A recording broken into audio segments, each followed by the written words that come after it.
Imaginez une scène toute simple. Vous êtes assis dans votre salon. Vous connaissez cette pièce depuis des années.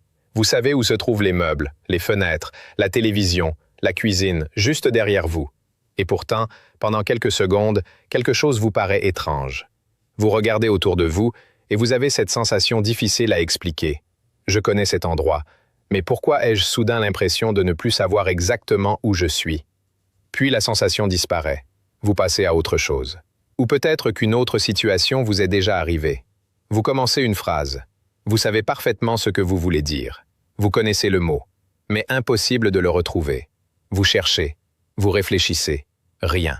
Alors vous vous dites « Ce n'est rien. Je vieillis. Ça arrive à tout le monde. » Et parfois, effectivement, ce n'est rien. Un oubli occasionnel, un mot qui vous échappe, ou le fait de chercher vos clés ne signifie absolument pas que vous avez la maladie d'Alzheimer.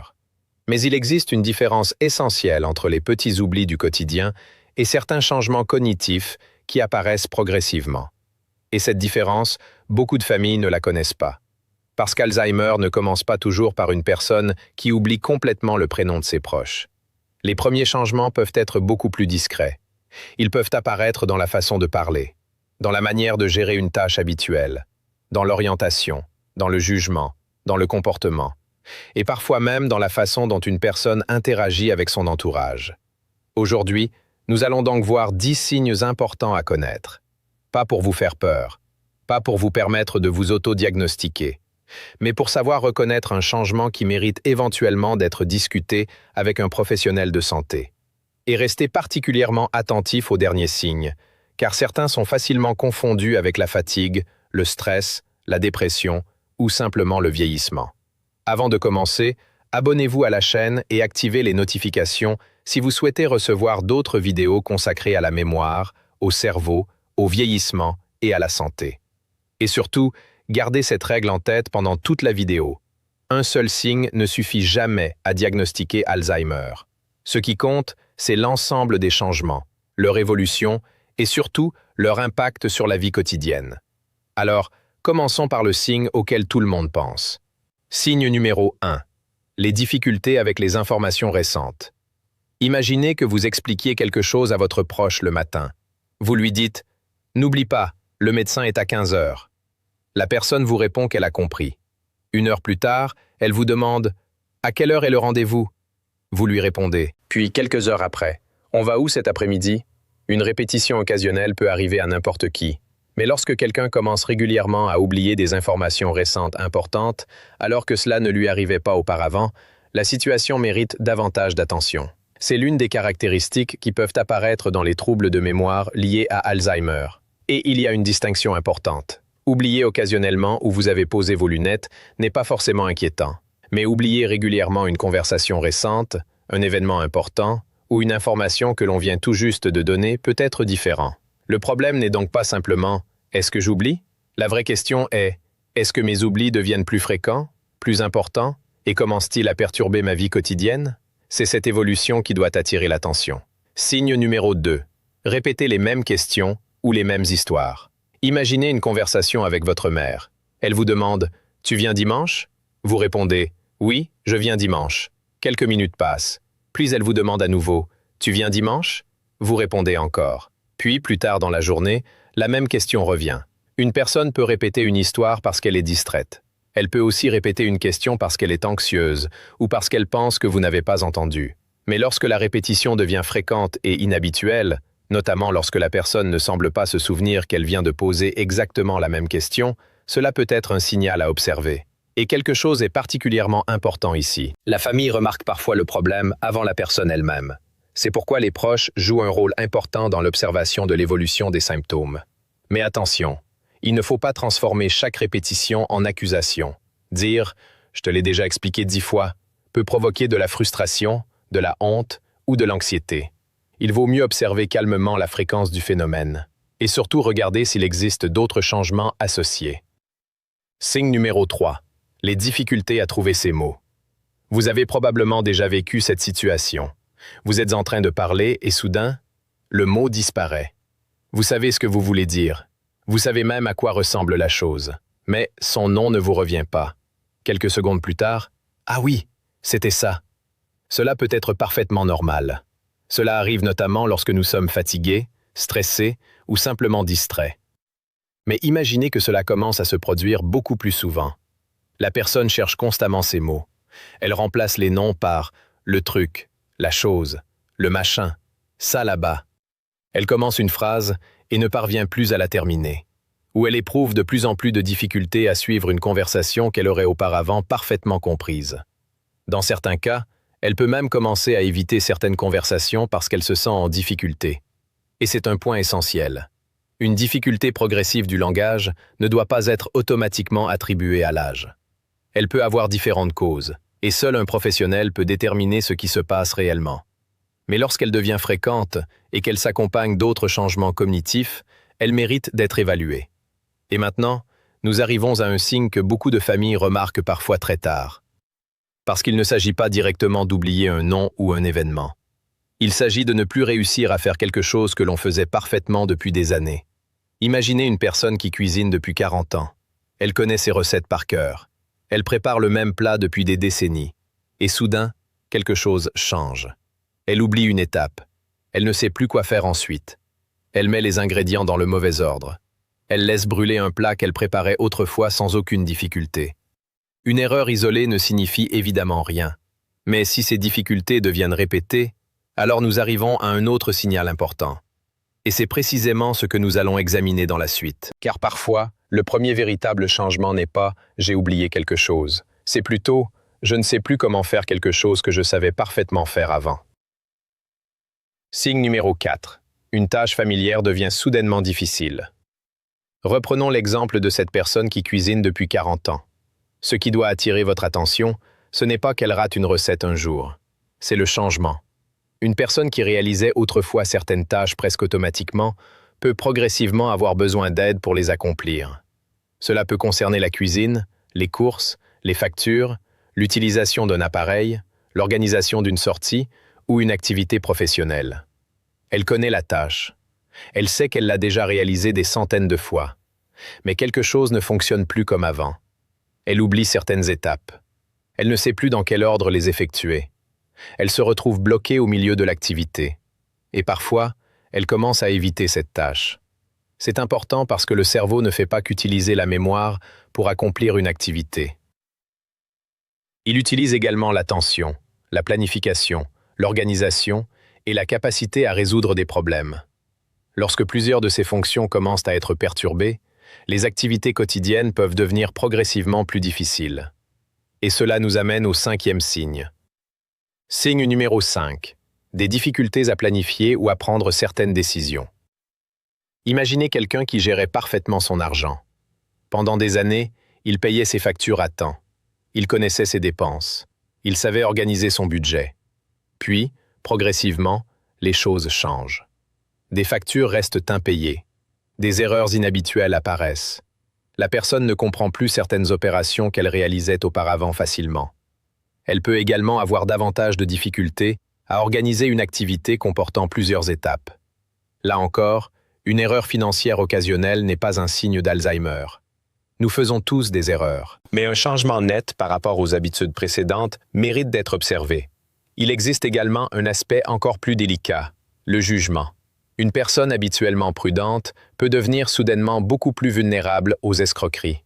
Elle peut donner de l'argent à quelqu'un sans raison claire, acheter des choses inutiles, prendre des décisions inhabituelles, ou ne plus respecter certaines précautions qu'elle suivait pourtant depuis des années.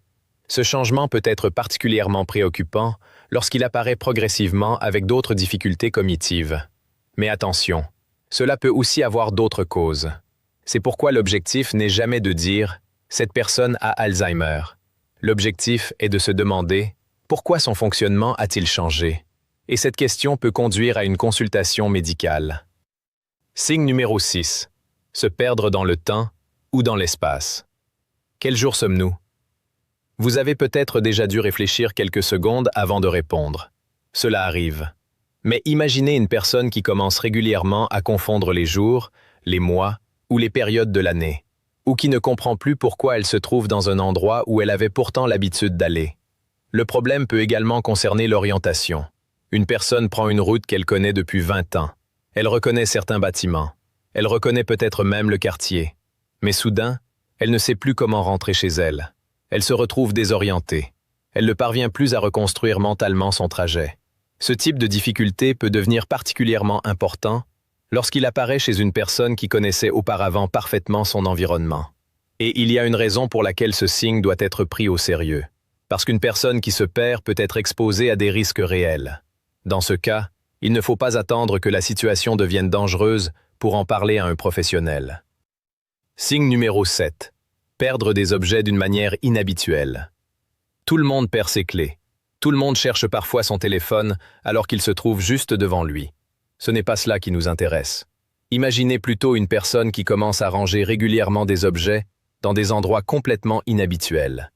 Les lunettes dans le réfrigérateur, les clés dans un placard, le portefeuille dans un endroit où elle ne l'avait jamais rangé auparavant. Puis elle ne se souvient plus de ce qu'elle a fait. Elle cherche, elle ne retrouve rien. Et parfois, elle finit par penser « Quelqu'un me les a volés ». Cette situation peut être très difficile pour une famille. Le proche sait que personne n'a pris l'objet. La personne, elle, en est parfois profondément convaincue. Le conflit commence. « Je te dis que quelqu'un me l'a pris. » Mais non, personne n'est entré dans la maison. Et la discussion peut rapidement devenir émotionnelle. Dans ce genre de situation, essayer de gagner la dispute n'est pas toujours la meilleure réponse. Si la personne est réellement désorientée, la confrontation peut augmenter son anxiété. Il vaut mieux rechercher calmement l'objet et surtout observer si ce comportement devient fréquent. Parce que ce n'est pas la perte d'une clé qui compte.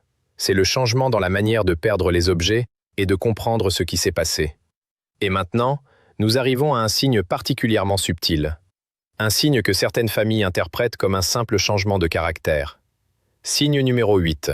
Un changement inhabituel de personnalité ou de comportement. Imaginez un homme qui était autrefois très sociable. Il aimait recevoir ses amis. Il plaisantait. Il participait aux discussions familiales. Puis progressivement, son comportement change. Il devient méfiant, irritable, anxieux. Il accuse parfois les autres de choses qui ne se sont pas produites. Ou au contraire, il devient étonnamment passif. Il ne propose plus rien. Il ne s'intéresse plus aux activités qu'il aimait. Il reste assis pendant de longues périodes. Sa famille peut alors dire « Il a changé. Ce n'est plus vraiment la même personne. » Ce genre de changement mérite d'être observé.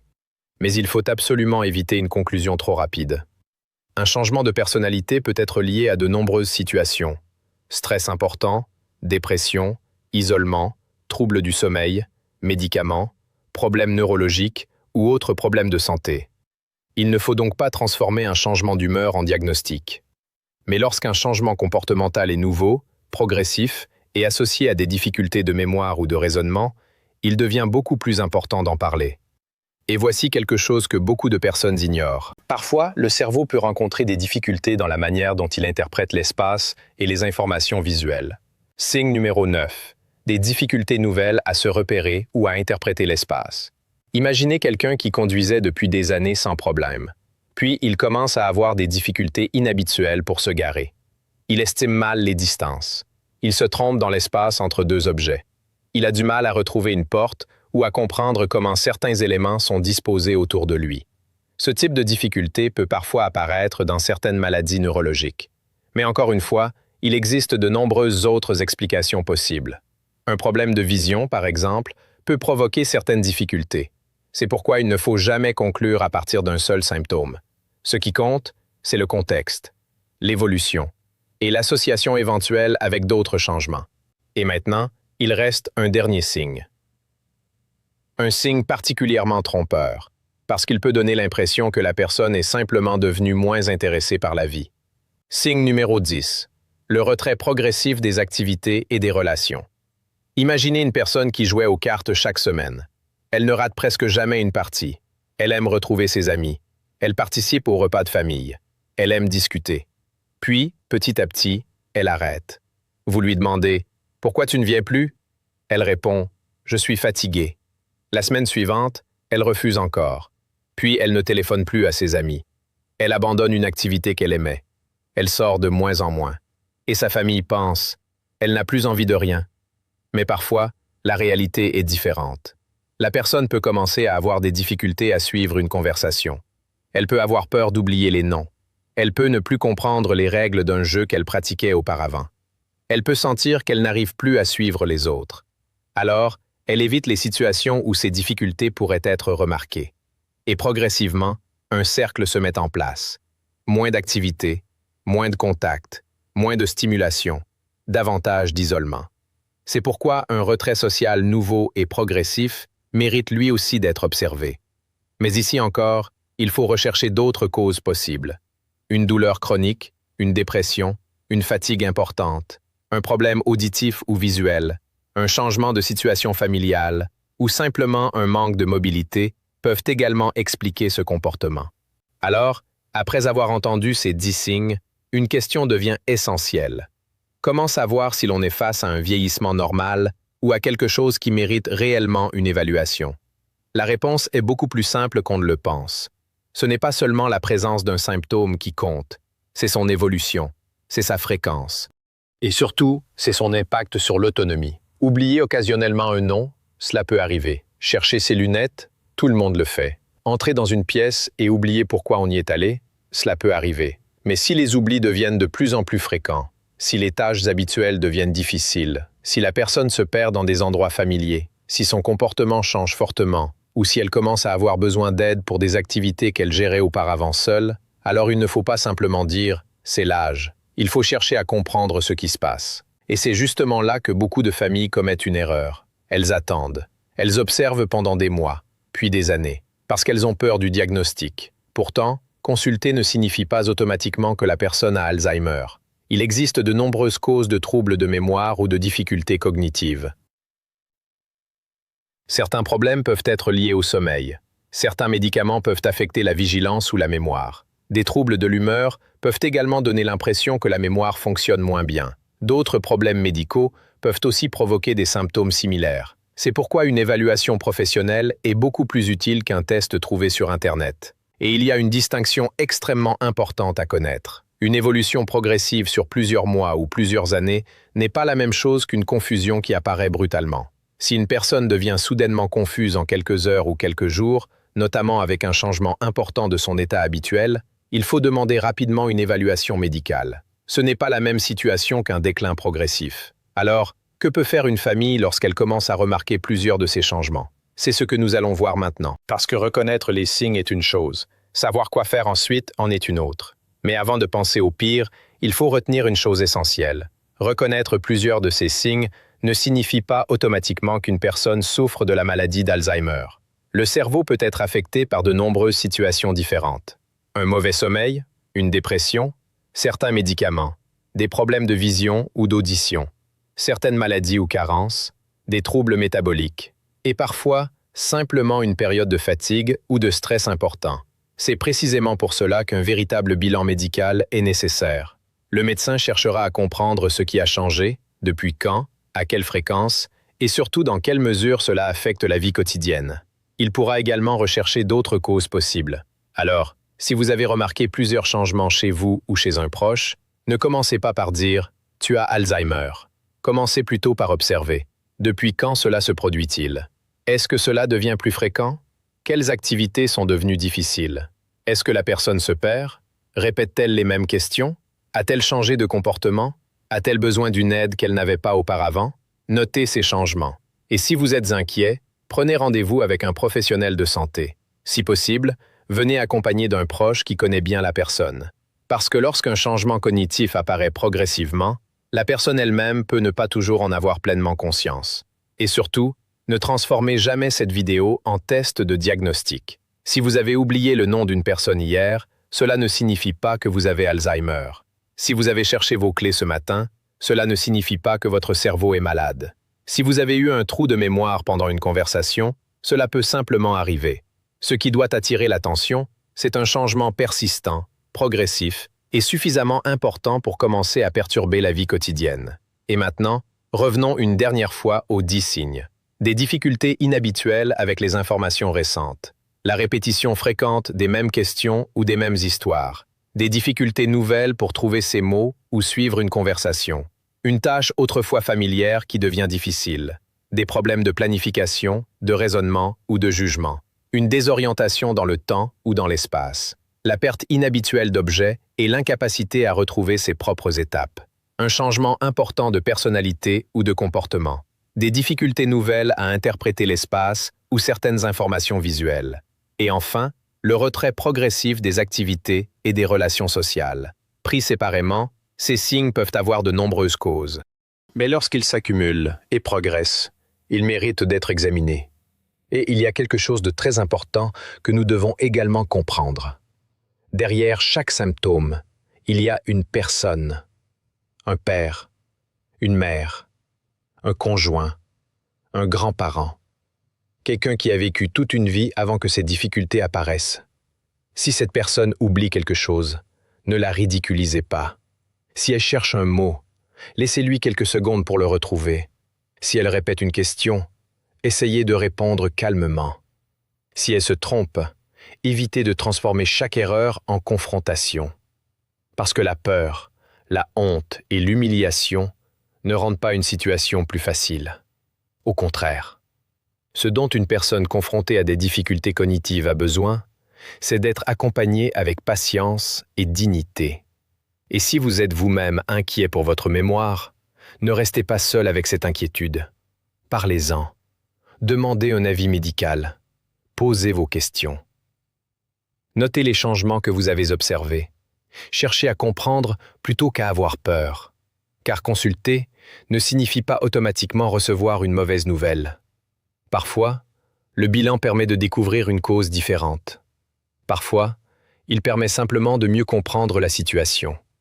Et lorsque la maladie d'Alzheimer est effectivement diagnostiquée, une évaluation précoce peut permettre à la personne et à sa famille de mieux organiser la suite, de discuter des possibilités de prise en charge et de préserver autant que possible l'autonomie et la qualité de vie. Et il existe également quelque chose que nous pouvons faire au quotidien pour prendre soin de notre cerveau. Bouger régulièrement. Prendre soin de sa santé cardiovasculaire. Surveiller sa tension artérielle et sa sentencing métabolique. Éviter le tabac. Avoir une alimentation équilibrée. Dormir suffisamment. Rester socialement actif. Continuer à apprendre. Et surtout, ne pas banaliser un changement cognitif qui devient progressivement important. Il n'existe pas une alimentation miracle, une vitamine miracle, une boisson miracle, ou un exercice magique capable de garantir que vous n'aurez jamais Alzheimer. La santé du cerveau repose sur un ensemble d'habitudes et sur la prise en charge des facteurs de risque lorsque cela est possible. Alors, si vous devez retenir une seule phrase de cette vidéo, retenez celle-ci. Ne paniquez pas devant un simple oubli. Mais ne banalisez pas non plus un changement qui devient progressivement important. Votre cerveau mérite votre attention. Et lorsqu'un doute sérieux apparaît, la meilleure solution n'est pas de chercher votre propre diagnostic sur Internet. C'est d'en parler à un professionnel de santé. Parce qu'identifier un changement n'est pas avoir peur, c'est savoir agir. Et n'oubliez jamais quelque chose. Même lorsqu'une personne souffre de troubles de mémoire, elle reste une personne. Elle peut continuer à ressentir de l'amour, de la peur, de la joie, de la tendresse. Elle peut parfois oublier une conversation et pourtant se souvenir de la sensation que votre présence lui procure. Elle peut oublier un événement et pourtant sourire en entendant une musique qu'elle aime depuis des décennies. C'est pourquoi la dignité doit toujours rester au centre de l'accompagnement. Ne réduisons jamais quelqu'un à son diagnostic. Et si vous accompagnez actuellement un proche, n'essayez pas de tout porter seul. Parlez avec les professionnels. Demandez de l'aide à votre entourage. Organisez progressivement les aspects pratiques de la vie quotidienne. Et profitez des moments qui comptent. Parce que reconnaître un problème plus tôt ne signifie pas seulement reconnaître une maladie. Cela peut aussi donner davantage de temps pour parler, davantage de temps pour accompagner, davantage de temps pour organiser les choses, et surtout, davantage de temps pour être ensemble. Alors, dites-moi dans les commentaires, avez-vous déjà remarqué l'un de ces changements chez vous ou chez un proche? Vous pouvez simplement écrire ce que vous avez observé sans partager d'informations personnelles. Et si vous avez regardé cette vidéo jusqu'ici, écrivez simplement « cerveau » dans les commentaires. Cela me permettra de savoir que vous êtes allé jusqu'au bout. Si cette vidéo vous a été utile, pensez à la partager avec une personne de votre famille. Vous pourriez être la raison pour laquelle quelqu'un décide enfin de consulter. Et surtout, n'oubliez pas de vous abonner à la chaîne. Abonnez-vous pour retrouver nos prochaines vidéos consacrées à la mémoire, au cerveau, au vieillissement et à la santé. Parce que prendre soin de sa santé ne commence pas lorsque tout va mal. Cela commence lorsque l'on décide de ne plus ignorer les signaux importants. Prenez soin de vous, prenez soin de votre cerveau, et surtout, prenez soin des personnes que vous aimez. Merci d'avoir abonné.